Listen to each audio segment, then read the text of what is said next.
Ladies and gentlemen, welcome to episode 122 of the Too Sweet Wrestling Podcast. We got a lot to hop into. AEW Blood and Guts. That finish, that match. Daniel Bryan is he leaving? Return of the Dragon.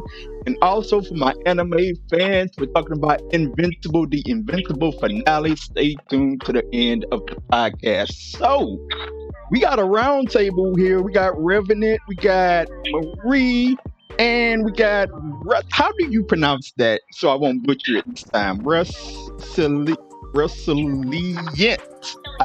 Cilliant. Okay, there we go. We're about to hop into this thing on Twitter Spaces. So, man, Blood and Guts. I guess we can do like a round table of your thoughts, overall thoughts of the match and the finish and all the controversy that came after it. I guess we can start with Revenant. You got the start.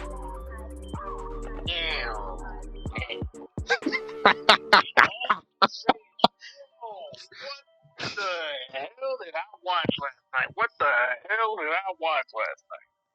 I'm like, there was bodies everywhere. There were bodies screwed everywhere, man. There were bodies screwed everywhere. Like, really, in a good way. The match itself, there were a lot of botches. I mean, come on. It was the first time. It was the first time in many years. It was the first time in many years that we've had, you know, a AEW, WCW, WWE style, you know, type of match. Right. Now this is not knocking on WWE's booking. This is not knocking on WWE NXT. This is not knocking on WWE in general. But for those of us that have seen War Games in WCW, right, back in the day through videos and other stuff, and even on YouTube, which we have now, we can actually watch the stuff. Since most of us, you know, millennials and Gen Xers most of the Gen Xers are supposed to, you know, watch the stuff for us. But most of us millennials who haven't watched it, we can experience it, you know, ourselves through the power of YouTube. Right. Now I got the very fortunate chance to watch it live myself. Great stuff, man. I mean, honestly, for what it's worth, I mean, Tony Khan, in and of itself, you know, he's doing a fantastic job with, you know, with the company and everything. And I mean, the Bucks, Omega, Callis, everybody, they doing a great job with the storytelling and everything. They doing a great job. With the storytelling. I mean, everybody needs to understand that you know, storytelling is what's important, and the character development with the wrestlers as well. That's what's most important about wrestling: is story, consistency, and character development with you know, the story. It goes with it. Right. And man, what a hell of a story that was told. I mean, the match itself, like I said, I wanted to see blood, I wanted to see guts, and I got it. Like, it was a hell of a match. Blood everywhere, great spots. The ring got ripped up. Like, I last saw that in Impact, and like, the ring is just ripped up. I think NXT did it as well. We got a fork from Santana. Just a brutal match, man. Of itself, the prison jumpsuits. Yes, man, we were going old school with the prison jumpsuits. I mean, yes. I mean, that's how people, you know, would see back in the 80s, back in the 90s, and back in the 2000s. You know, the prison system, you know, has been screwed up so badly. In this in the last 2 decades. In the last 2 decades, you know, 2010 to 2021. You know, right. through the decade and a half, we've seen, you know, the prison system screw up. We've seen, you know, incarcerations and you know, felonies and other stuff. I mean, but there is a story to tell with you know, with the prison system. There's a story to tell there. Right. I mean, with Guevara, Hager, Santana, Ortiz, and Jericho. Jericho representing the El Paso Penitentiary. In and of itself is kudos to him because, because of his brother from another mother, the late, great Eddie Guerrero. Baby, come on, man. Viva la Raza. That is nuts. That is nuts. And it was an excellent match. And then I'm like, okay, how's this thing gonna end? And I see during the commercial breaks, the commercials kind of took me out of it, but nevertheless, I was back. MJF and Jericho is on the cage, and I'm like, okay, what's gonna happen here? And the finish is the Inner Circle submits because they don't want to see Chris Jericho get thrown off the cage. And I'm just sitting there and I'm saying, look, the match was like a 9 out of 10, man. One of AEW's best matches. But the finish, for me personally, I was like, damn, not that way. And I understand some people really like the finish. But the finish in and of itself. Let me put some spice on that. Like the finish in and of itself. You have the walls of Jericho, the Lion Tamer. That was awesome. You have the salt of the earth armbar. Oh my God! Why? Why would you? Why? Like almost tap out situation for both guys. A young gun, a young upstart. Like MJF. Getting the W at the end of the day. Yeah. But getting the W and putting over the vet, that's something, man. That's something. Right. MJF getting the W for his crew. I mean, you have. I was right. I was right about the Pinnacle actually winning on that side bet, and thank God I was. Right. But dear God, the fall. Oh, I'm about to get into that. What can I say about it? Look. Go ahead. Oh my God. I'm like, oh my God. Dean Malenko was there. Dean Malenko. Thank God for Dean. Thank God for Dean. So you like the ending, the push off the fall. You were a fan of that? The push off the fall was kind of not anticlimactic, but it was very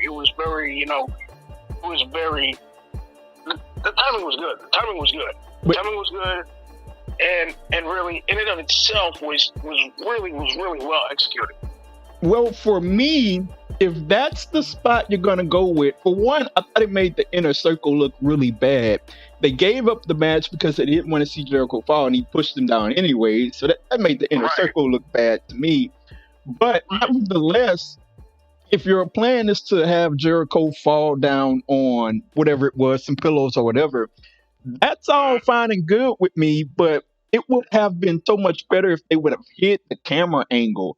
Like, I go back to when Tess, I think it was Tess versus Shane McMahon. He hit him with like a kendo stick, and Shane fell. This was off the scalpel. Yes. Scalpel thing. This was off the scalpel thing, and this was back in the 2000s when I was still in school in kindergarten, I believe. Wow. You have Test, you have Steve Black, Blackman of all people, hitting Shane with the kendo stick, trying to get him down, and then Shane taking an insane fall / bump. I'm like, wow. And just seeing that back is just, how many times is Shane gonna risk life and limb?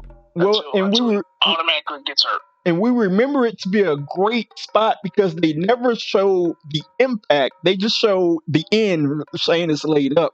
And I thought that's where AEW should have went. Had they not shown like the fall and they'd just shown the impact of where Jericho was landing, it would have been a 10 out of 10. So that was my only problem with it. Nevertheless, MJF looked like every bit of the star that we know him to be. And like the dude is on a world title track. It's not a matter of if, but it's a matter of when. because Yes. Pinnacle got legitimized when they beat the Inner Circle. Now MJF is on top of the world, and obviously a face has to take it from Omega before we see that. So MJF is on his way, man. Yeah, and to be fair, we're not gonna be seeing, we're not gonna be seeing Hangman versus Omega anytime soon. But right. people are asking, after the Yuji versus Omega, the Yuji versus Moxley match, that's happening next week. We have Pac versus Cassidy. That week we have Pac versus Cassidy that week. So really, there are two top contenders for the world title, and right. people are already making early bets and early, to see who would win. But speaking the laid back, cool, calm, cool, collected dude, Orange Cassidy, or the intense, motivated, winningest, guy, Pac. I tell you what, and I see Marie and Russillian, y'all got your speakers muted, maybe left off or whatnot. But no, they're having lunch. So okay. okay, take your time. We're gonna be here. Y'all take your time. But I look at it, and when I heard the match announced, it was like, okay, Orange Cassidy versus Pac. I was like, okay, let's get this Pac Omega feud started. And then Orange Cassidy came out, and Kenny Omega demeaned him all the way to the point to where midway I started rooting for Orange Cassidy to beat Pac. I want to see Orange Cassidy versus Omega now, because they told the story in like 5 minutes and they got me to flip on it. Now I want to see, Orange Cassidy and Omega at Double or Nothing. So that's personally what I would like to see. And we'll hit on one more thing from last night. SCU won the tag team number one contendership matchup, and I thought that was deserved. That was rightfully deserved. Yes, because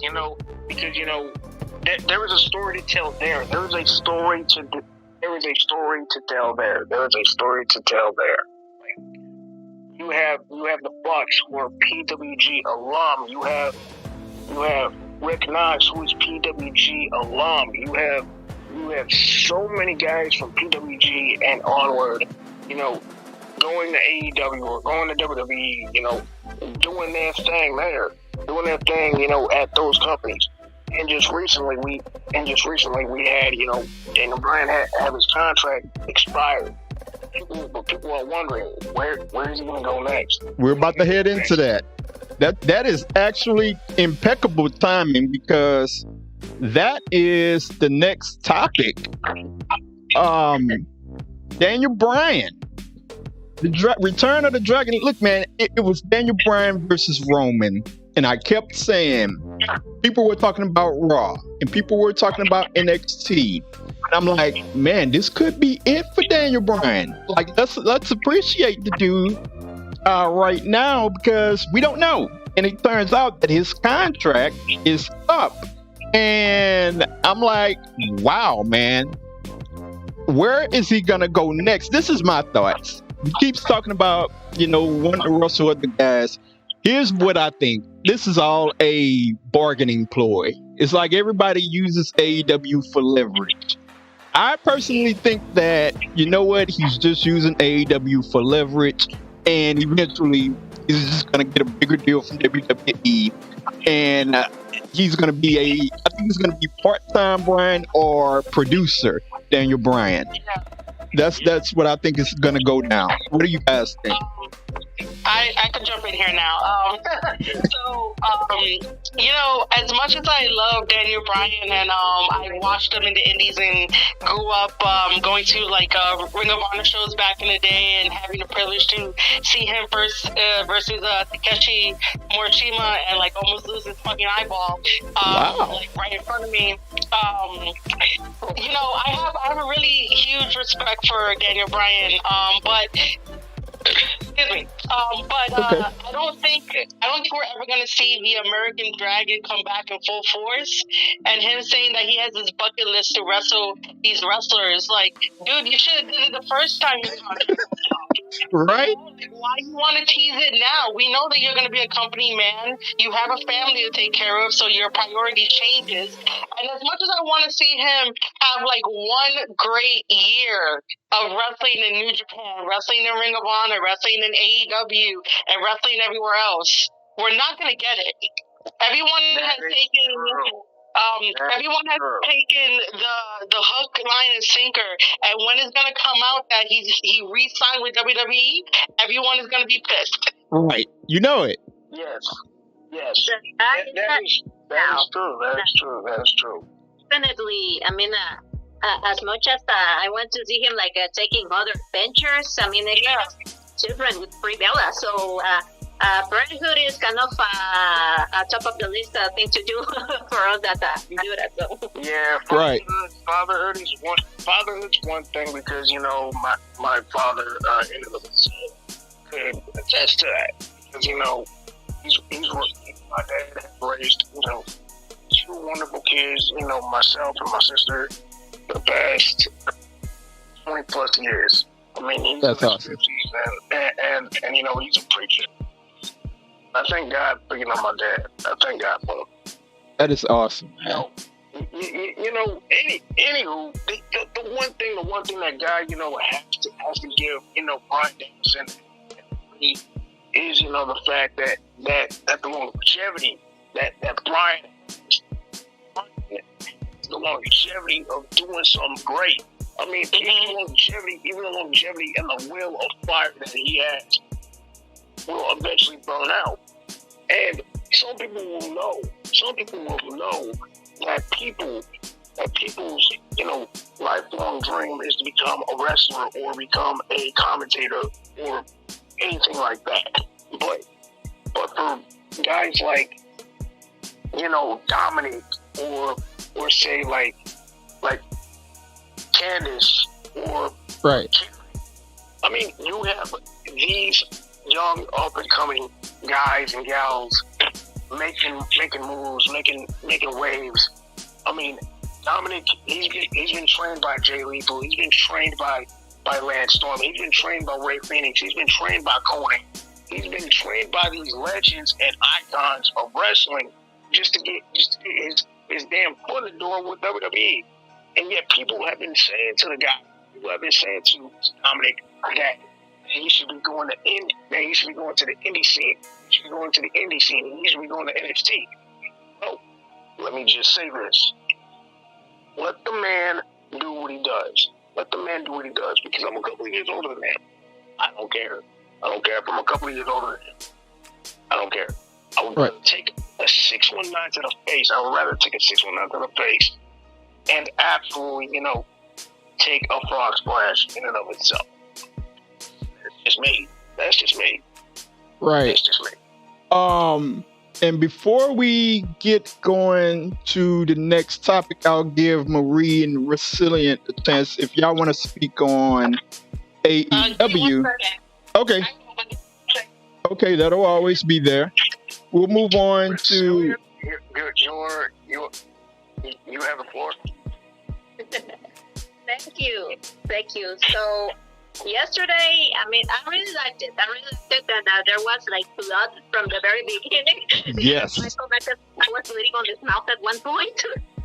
Right. And yes, I mean, I really liked the main event. And when my heart started like pounding was when I started seeing these guys going to. I was like, oh my.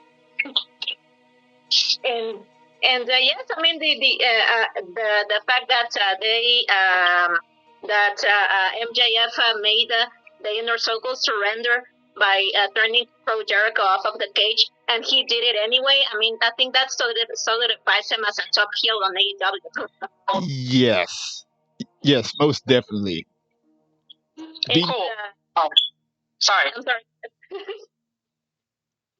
Go ahead, you got it. All right, cool. I just wanted to quickly jump in with the AEW stuff, just because stuff is getting a little crazy around the house. some time to talk. Okay.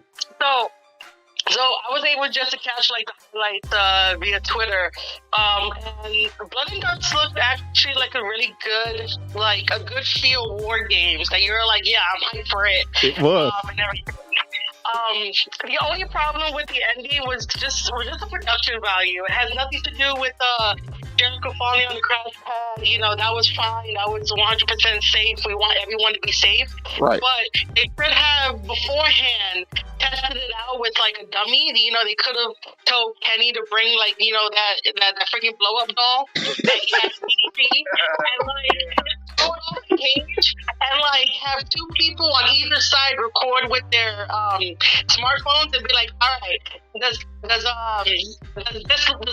part look right? Does that part look right? And then adjust the cameraman appropriately so that way we could get a better angle and we wouldn't have been so upset about it. But, you know, AEW likes to rush things. It feels like they like to rush certain scenes and just don't care. And they're like, here, let me show you the business. Because they kind of reveal their, like, magician hand. And you're not supposed to do that. Right. But that's what, like, you know, it leaves, like, a bad taste in your mouth when you're like, oh, my God, all this blood and guts is happening. And all of a sudden, oh, look, it's a crash pad. Like, what? Like, how does that make sense, you know?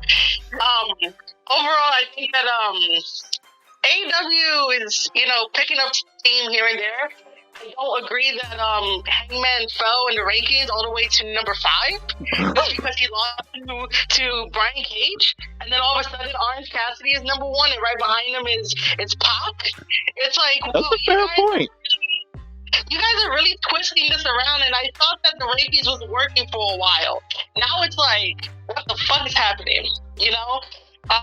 So I'm not really too hyped for Pac versus Orange Cassidy to find out who's gonna face Kenny Omega, only because I still want this chase to happen. I want Hangman to start turning heel. Well, not really heel, just be vengeful and like take out Pac, because Pac was the first person. No, hold on. Take out Orange Cassidy and then just go for Kenny Omega, but don't challenge him for the belt yet. Just go after Kenny Omega to be like, I'm here, I'm in your spotlight, and I'm gonna challenge you and probably dethrone you and have this fucking chase. Like, I'm tired of it. Yes, put me down for that. Put me down for that. I'm telling you, man, I have this degree in writing, and like Tony Khan doesn't want to give me like 15 minutes of his fucking time.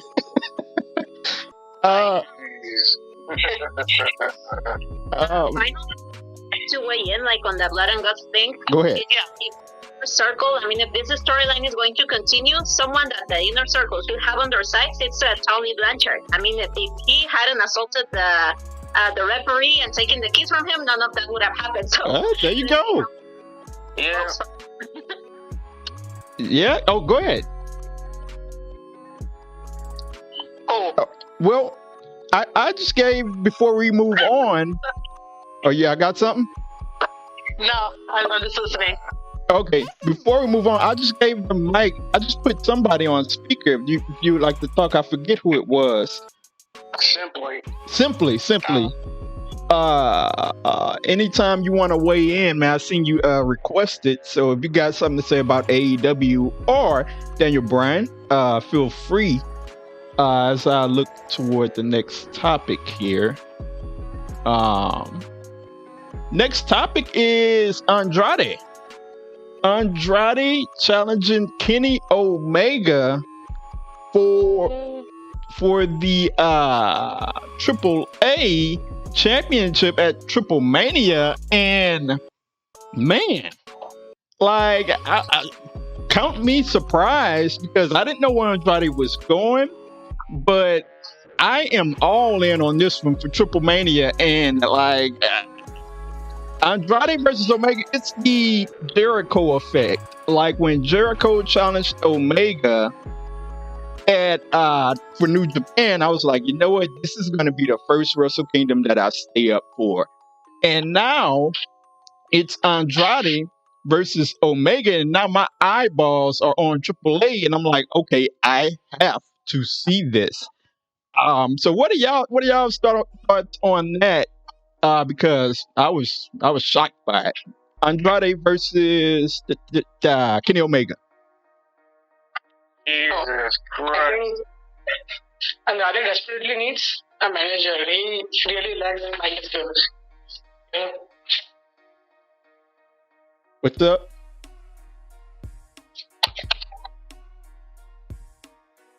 Alrighty. Anybody? If For me personally, let me say this. Oh my God, I did not expect Andrade to be challenging for the AAA Mega Championship. Oh man, that is gonna be a huge. He got my attention. Yes, it did get everybody's attention. It is giving everybody's attention to what's yet to come. Right. Tony Khan is definitely not gonna let Kenny lose. You know what? I'm kind of pulling for Kenny to lose here because not much is going on with that championship. And man, really, I'm hoping Andrade actually wins. That's just my hope. I think Andrade will win. yeah, I think this is the opportunity to finally get the title off of Omega and make a complete star of Andrade. So it almost felt like Andrade's birthright to be like, Kenny, I want to face you for that Triple H championship to bring it back home. So it's gonna be money. It's definitely going to be money. But yeah, I'm really hoping that Kenny lose that belt because obviously there's not a lot going on with it because of the times that we're in. But other than that, like Kenny needs to lose it. right. Anybody else on that? If not, Hi, can I say yeah. Who's that? hi, folks? My name is JP. I'm from Ireland. All I'm just right. trying to say hello. So how's it going, JP? Good. I've been following Marie's Twitter account for a while, so I just wanted to join the face and chat to you. So I've been I'm 42. I've been watching wrestling since 1980, and That's I awesome. was in Ireland. We didn't get WCW. All we got was WWF. So WCW really, we were only kind of really exposed to it here in Ireland towards the end of it. So I've been watching WWF my whole life, and it's only really as I got access to the internet that I discovered things like New Japan and AAA and CMLL and various other wrestling places from around the world. And I've been watching AEW since the start, Right. and I quite like it. In fact, when it comes to watching Next and AEW, I always want to watch AEW before Next. But I've been listening to you for the last half hour or so about things, and I think a couple of things about AEW which upset me is, and I'm sure this will play very much into your narrative, Marie, they need a writer. They need some writers. Because everybody seems to be running with their own stories. Yeah. There seems to be no consistency there whatsoever. Like they built up for months for Kip Sabian's stag party. We never really got to see the stag party, and they used that as an introduction to bring in Miro, who's supposed to be a master. Right. I looked at Blood and Guts, and I enjoyed it for what it was. But kind of like the explosion, the mass spring explosion, that was more of a major disappointment. Right. Yeah. The crash at the end, right? I mean, they literally threw in the towel because they didn't want Jericho to be thrown off the top of the cage. Right. They throw Jericho off the cage to a gimmicked crash pad, which wouldn't have looked so bad if they hadn't put cardboard painted to look like steel on top of it. I mean, the angle was absolutely appalling. Yes.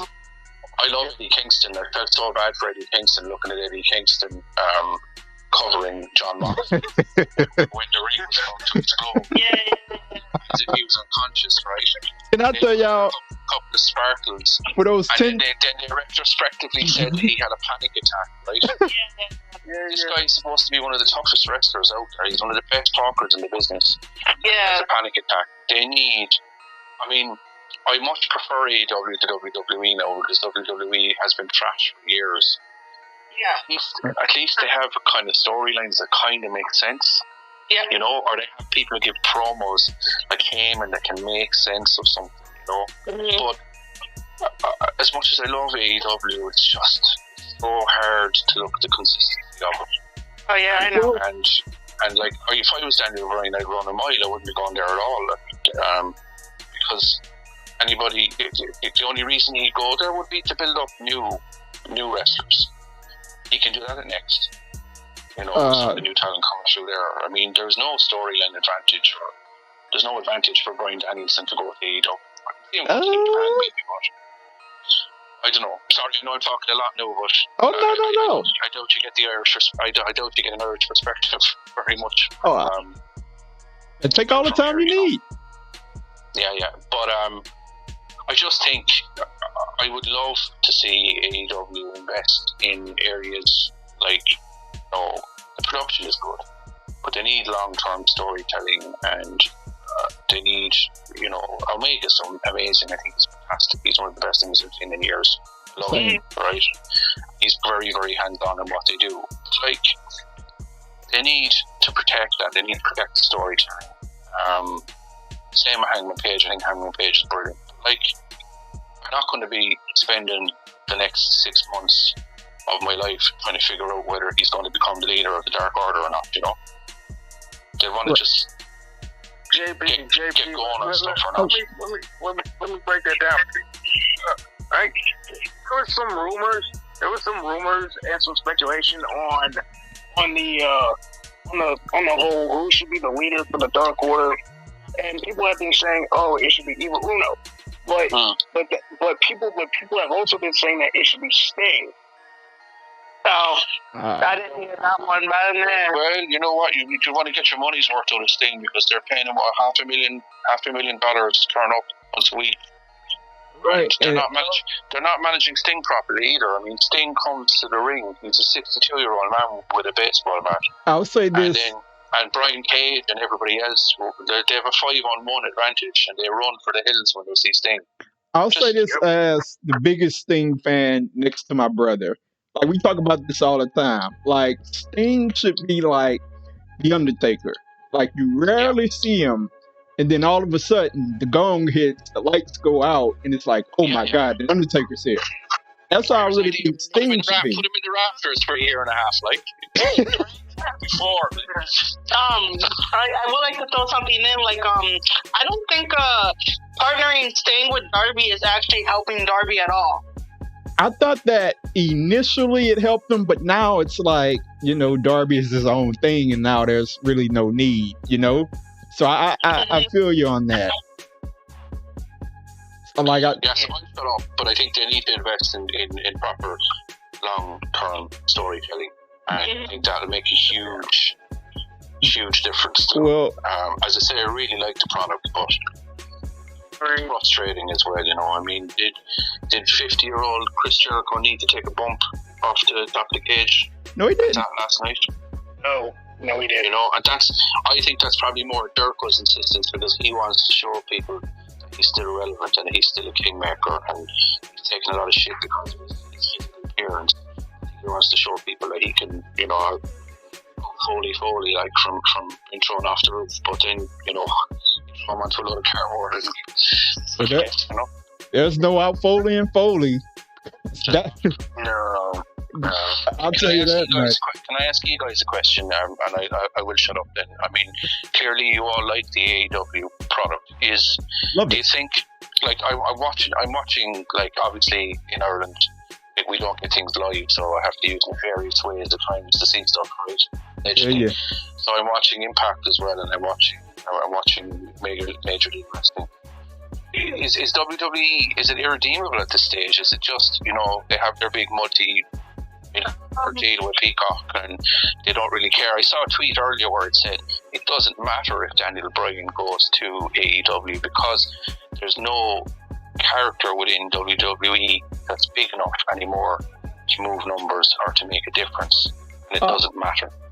Wow, I didn't see that tweet. I mean, I'll just quickly say that It was Dave Meltzer, by the way, that said that. Oh, of course it's Dave.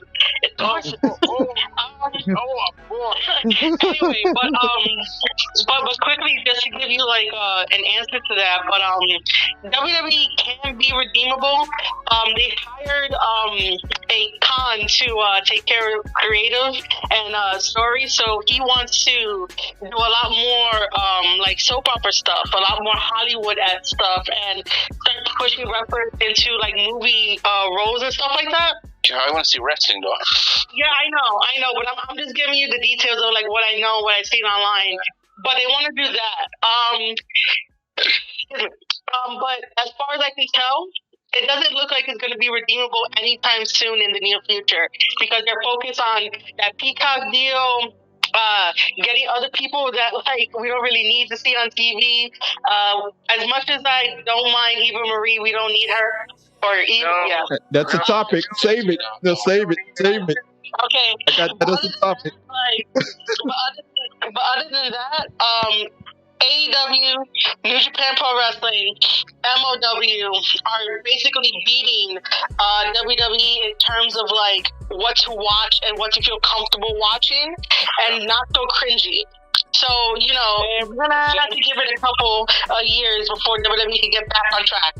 And the same can be said for Impact as well. Oh, yeah, I'm sorry. Oh, my God. I forgot about that. Thank you. Yeah. I'm just upset with Impact about how they've been treated during this partnership. I've been saying Oh my goodness. that basically New Japan Pro Wrestling is giving them a better deal in fucking partnership than AEW. I would say this. I listened to that podcast actually. Bully Ray. What happened? Bully Ray had a tweet that I quickly like to get to. It said something to the fact that he said if I was an Impact, I'd be fuming because Michael Nakazawa is the one carrying the titles around, and Kenny Omega just has the AEW title. And like, it got me thinking, if this was New Japan Pro Wrestling, I think Omega would be carrying around that belt. Like he'd have the double titles on his shoulder. I'll tell you one thing, Kenny Omega did forget one of his championship titles, and I think it might have been the Intercontinental Championship. He forgot to bring one of his championships to the ring. Really? And so basically that tells you a lot. Yeah, he came out as a Cena gimmick. Yeah. Wait, what? I think you're right. It was the Mexican one he forgot to bring with him, I think, wasn't it? No, in New Japan he was already with Bullet Club, and I forgot what title he had, and he came in, and he even said it to the camera. He forgot the Intercontinental? Oh, so yeah, he forgot that, and he says to the camera, I'm gonna be in big trouble, and I'm like, you're damn right you're gonna be in big trouble, you're the fucking champ. Wow, so man. That puts things into perspective for you, man. Right.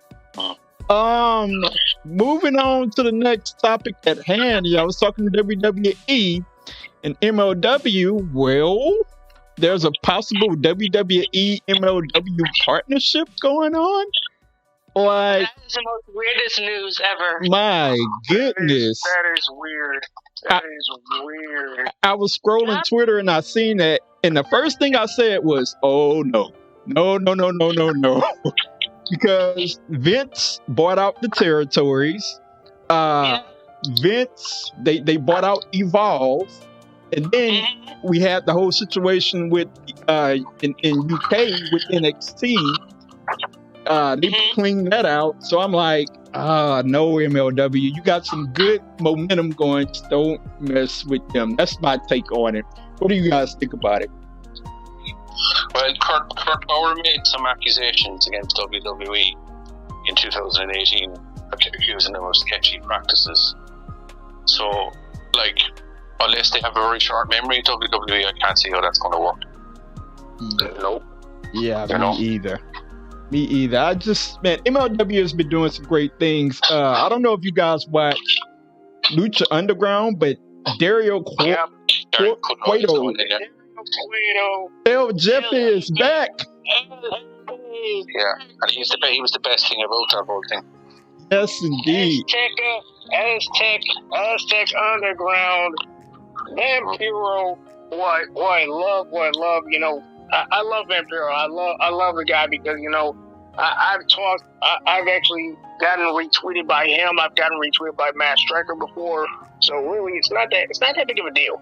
But literally, due to the meditation and due to the anxiety that me and Ian have been, having, I've personally been asking Ian, aka Vampiro, about, a lot of stuff. Asking him, about, meditation and everything will be the best, right. Meditation. And going back to the Aztecs, going back to the Underground, that'll be something. Yes, that would be amazing, man. Moving on to the next topic at hand. What do we have here? Impact #1 contender tournament. We got, there's going to be a 6-way match going on, and it's going to be Chris Bay up at hand right now, and got a mic. Whose mic is that? Got Chris Bay, Cardona, and Callahan already in there. We got coming up, got Moose versus James Storm, Rhino versus Saban, Trey versus Heat Review. But to me, the best person to face Omega for the Impact title would be Chris Bay. That is something that I'm very much looking forward to. And I think he's the best choice. Chris Bay, he's out of the X division, looking like they're moving him up. He could have a tremendous match with Omega, and that's where I'm at, man. How would you guys feel about Chris Bay versus Omega? Man, Chris Bay versus Omega would be pretty sick. The high flying style would, make it good, but Kenny Omega also has a huge strike selection, so has Chris Bay. So we don't know how the match will go, but the match Under Siege is it called? Yeah, it's called Under Siege. It could go to anyone. Right. Yeah. Unfortunately, as much as you guys want Chris Bay, he's not ready at the moment, because we still need to go with the story of Moose getting the championship titles back. Only because after Tuan lost, Moose did tell him, "Yo, you're gonna have to answer to me if you lose those championship titles." That is a good point. Story. As much as I really want Chris Bay to, go on another level, he could still stay in the X division for now, but him fighting Omega would not prove anything. And obviously, in the eyes of us, the fans, we're gonna see it as he's not even on his level. So just send Moose out there and have Moose get the belt back. Oh, you know what? I wouldn't be against that, because Moose was the former TNA champion, and that'd be a match I'd sign up for as well. If I'm signing up for any match with Kenny Omega versus any Impact wrestler, because there's so many new match types that we could have because of this whole Forbidden Door situation. Yeah, we could literally have any match. We could have even Young Bucks versus who are the current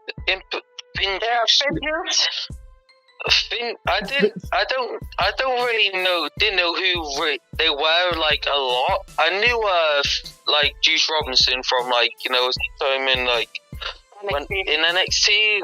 I didn't really watch NXT, but I knew about him.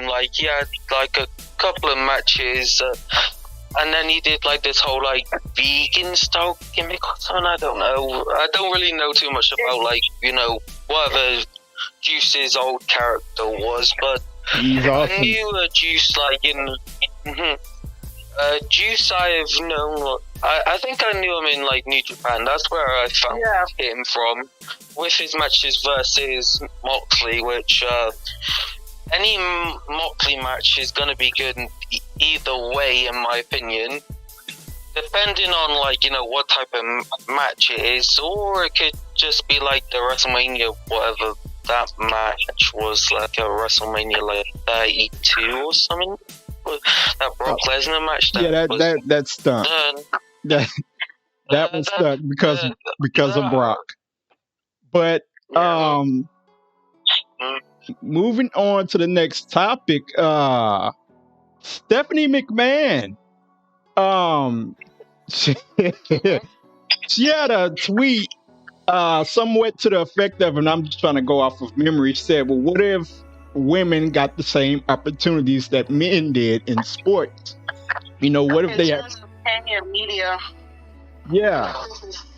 What if they got the same time? And this set everybody off, including me, because not too long after that, kind of ironic. Not long after that, we had like a 2-minute match for the women's tag team titles, which a match a lot of people were looking forward to.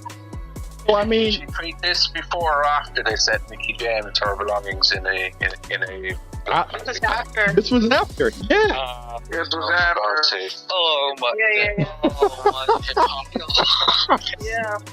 I would like to mention that the piece that she decided to like retweet was really worded bad, and it put everything into a bad light. And me being a female in this business anyway, from like me working with WWE and then like getting let go by WWE and then being on the indies and being with pro wrestler JD Alpha, like I get to experience the world of wrestling different from fans.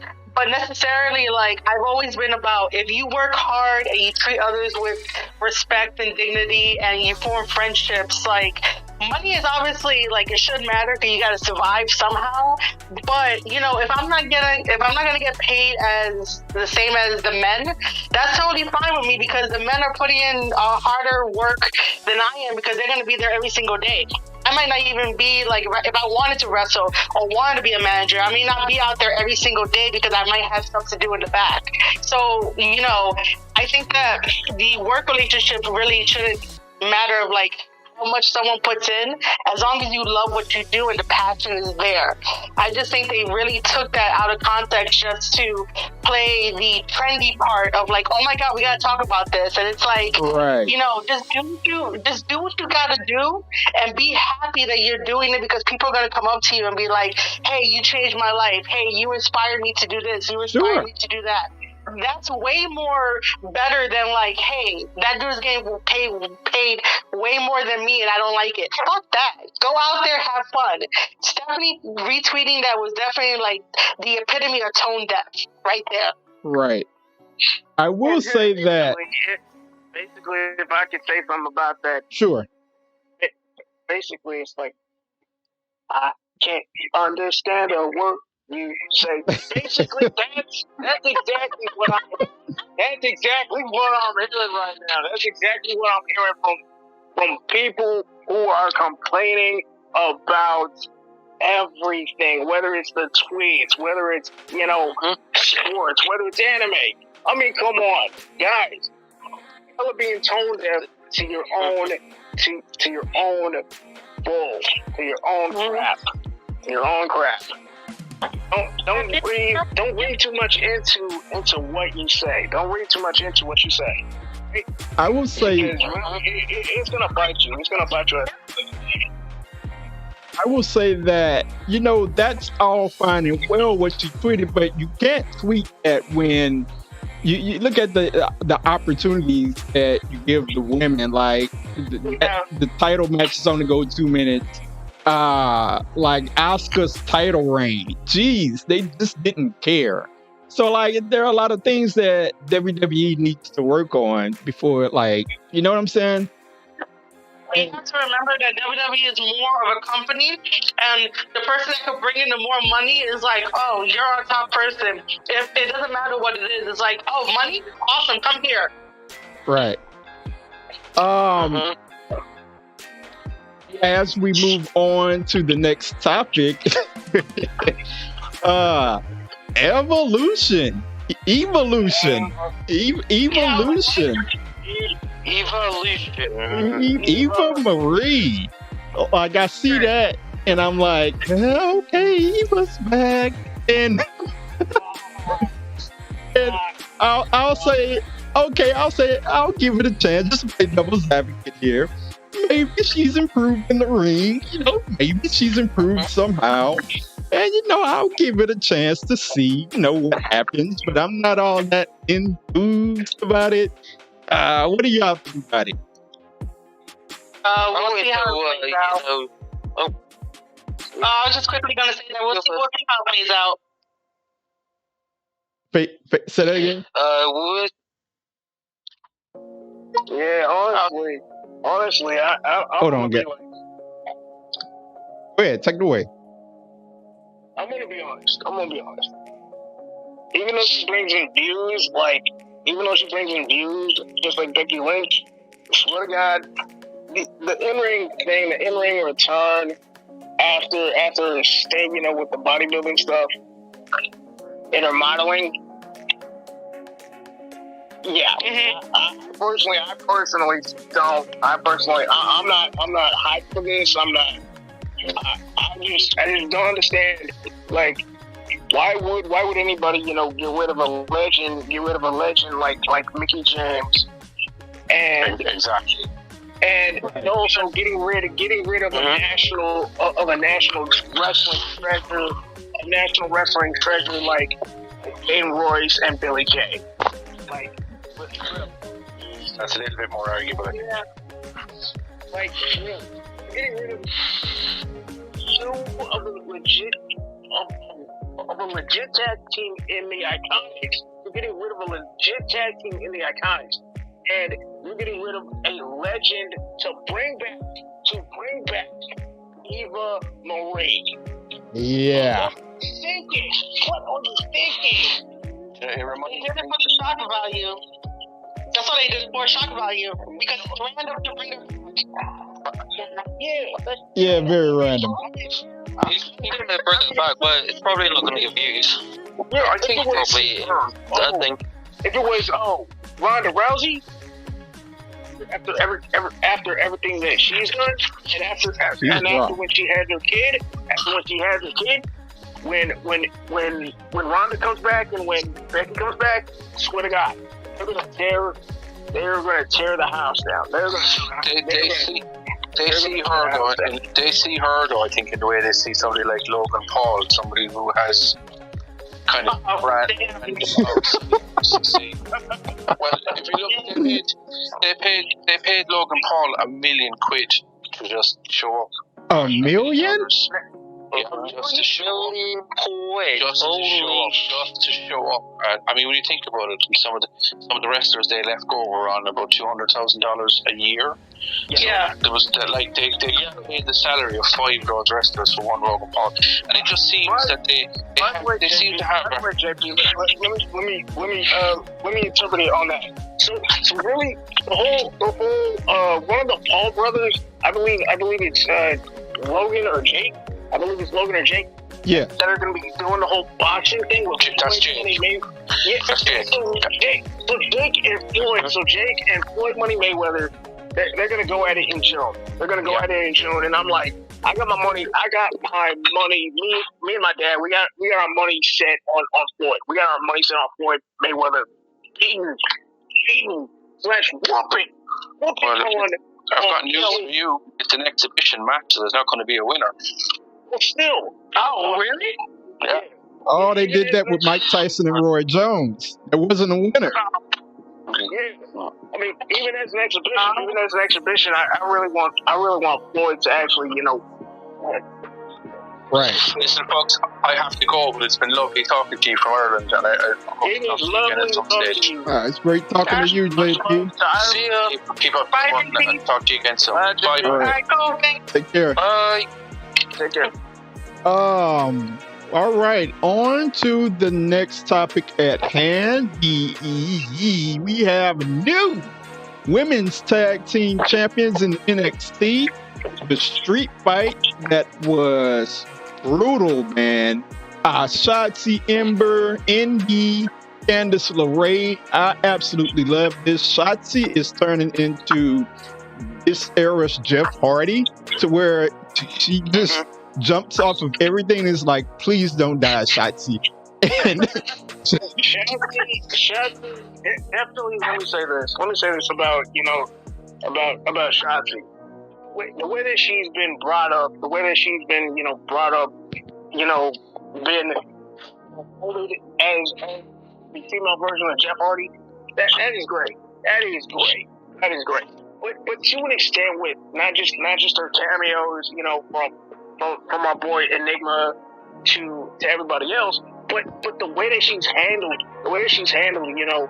herself with mic skills, her vocal range when it comes to her singing, and just completely all around wrestling talent. She knows what she's doing. yes. But for everybody who's been saying about Ember, really, Ember hasn't lost a damn step ever since. Ever since she and Shotzi had lost the titles. They'll get them back. I hope they do. Yes. There's a okay. There's a story there to be had, a feud there to be built. And I'm glad that, NXT is always good on striking while the iron is hot. And there's something with the Wade. There's something with Indy and Dexter Loomis and Candice. So Index, speak on it if you want to speak on it, because Index, I didn't really understand, to be honest. Wait, how do you understand it? I kind of don't understand, how, I can kind of see it, but, I how could you get, this wacko of a man in Samuel Shaw, have feelings for someone? You probably want to, make him pure psycho, in my opinion. That's what I want to know. That's what I want to know. Like you have Samuel Shaw, aka Dexter Loomis. Having a girlfriend, having his on-screen girlfriend in NXT. In his arms and making a dang meme about it. I'm like, wow. Best thing ever, man. I love it. Music in a way. Yeah, it's like better than Twilight. It's better than Twilight. I'm just gonna say it's better than Twilight. It's better than 50 Shades of Grey, but it's not better. But it's not better than the built-up romances of any anime that I've seen. And literally, that's just saying something. Because really, you have some crazies, and then you have some genuine crazy love that can be built off of wrestling, and that is good storytelling in and of itself. Yeah. I mean, every time that I see the clips of Indy and Dex, I'm like, that shit always gets me, and I'm like, this is so good to watch, even though I don't watch NXT, but I will watch it just for the romance, and that's only because sometimes we women like mysterious men and men that we can't really get a hold of, and we have to try our way to be there, talk to them, and see how we can get in and stuff, and it's just all a psychological thing. That's all it is. I mean, Loomis looks like he took inspiration from the show Dexter, and he lost into the mindset. And you're like, this guy is mysterious and sexy. It's a freaking female thing, dude. It gets me excited. It's the same way that I'm a huge Jay White fan, and all of his psychological shit that he says, I'm just like, oh my god, I'm so attracted to that. So it's that somebody can make you think, and somebody could push you to your limits and help you succeed, and you can get to do with the other guy too and stuff. It's a Well, weird thing. I'm a big fan of Index, man. Like it's all pretty funny to me. Like every time they're on screen, it makes me laugh. Mhm. So I Too much. gotta hand him that. Oh, I gotta love that. Gotta love that in professional Yeah. wrestling. No, you talk too much. Like, He pushed him out the window. It's like he's a big, strong, silent type. Oh, you talk too much. What? That was great. Yeah, that was great. I love it, man.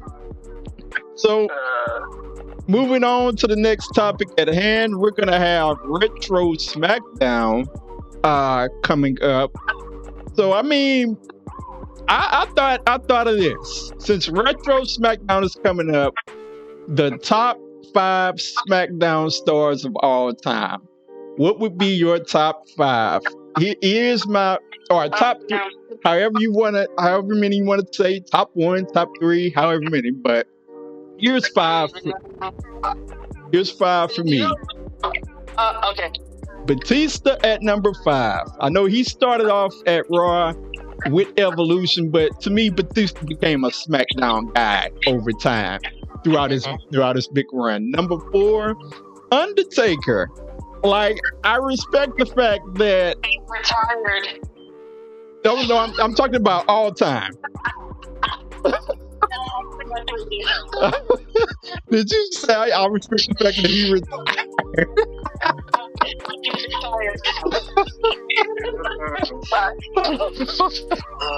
But his SmackDown run, I absolutely love.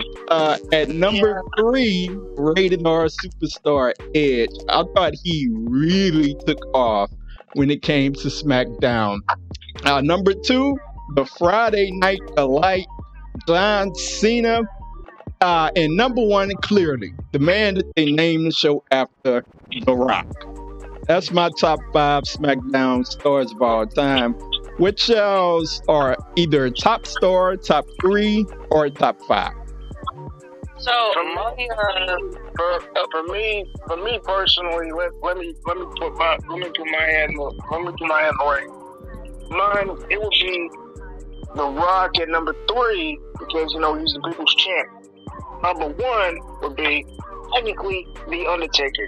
Number 2 would be the brand that put John Cena on the map. Yep. And I'm saying that John Cena. Number 4 would be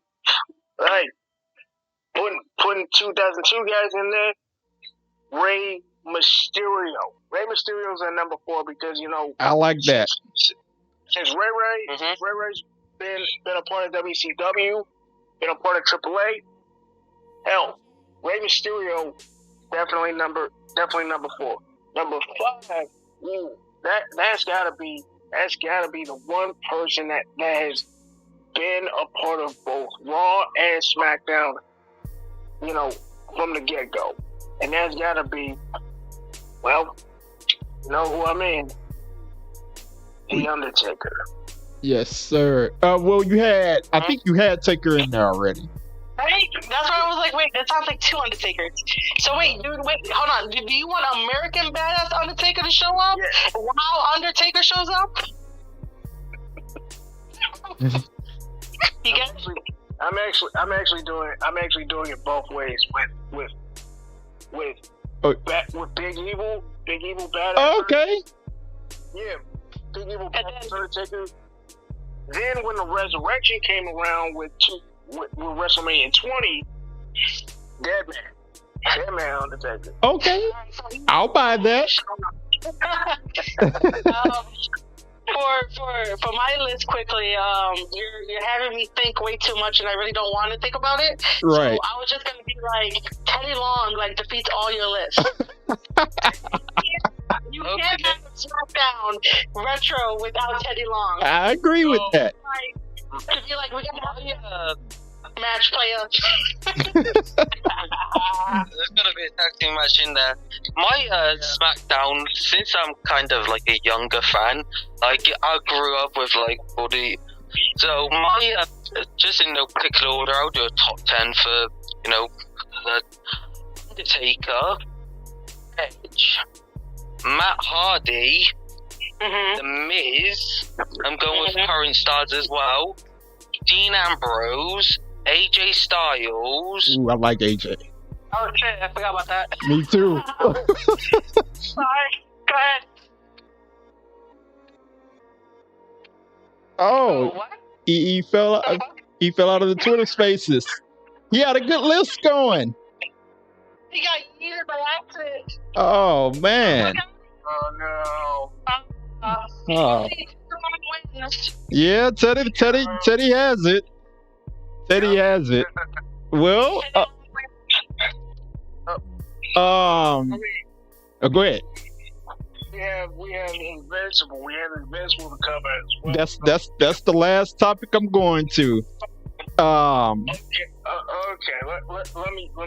Let me start that. Swear to God, I'm like when I watched the finale. I'm like, wow. I'm like, when I watched the finale, the last few minutes of it, the last few moments of the finale with father and son, absolutely going nuts. Yes. What are we talking about? I'm like, honestly, we're seeing the build up to season 2 and season 3, but for some reason, we're also seeing the beginning of Stephen Yeun's, character of his character as a son, completely change his narrative from being like his father to being just a normal guy, being right. a normal kid, with superpowers. But the relationship that people are having with these characters and this universe of Invincible is like, we are seeing something new. We are seeing something fresh. Not just the My Hero Academia stuff, but we are something really fresh with a kid, finishing up school, finishing up high school, going to college. Trying to figure out his way into the world and trying to protect, trying to protect humans and trying to protect, people. Trying to protect his mom too. I mean, his mom is actually normal, a normal human, and his dad is a superpowered human. A superpowered human who happens to be an alien at that point too. But I'm like. We understand the complexity and the turmoil that Stephen Yeun's character Mark has, that Mark has, and I'm like, Mark has something to do with everything, and I'm like, we understand that the alien invasion is coming up, the supervillains are coming out of the woodwork, and we understand that the character development for season 2 and season 3 are going to be coming through. Right. But we have to understand. We have to understand one thing and one thing only. That the secret is out. That the secret is out for Omni-Man and yes, for Invincible. Invincible and Omni-Man, had their big, big damn frame. Jesus. Man, that whole thing, I've seen some kids get spanked before, but this was a 10. Like, I've seen my fair share of spanking / ass whoopings from my personal experience of me getting whooped, even though I deserved it, or sometimes I didn't. But come on, it's like we are seeing, a whooping, straight out of a superhero comic, times 10. Like, yeah, man, we get down to it, and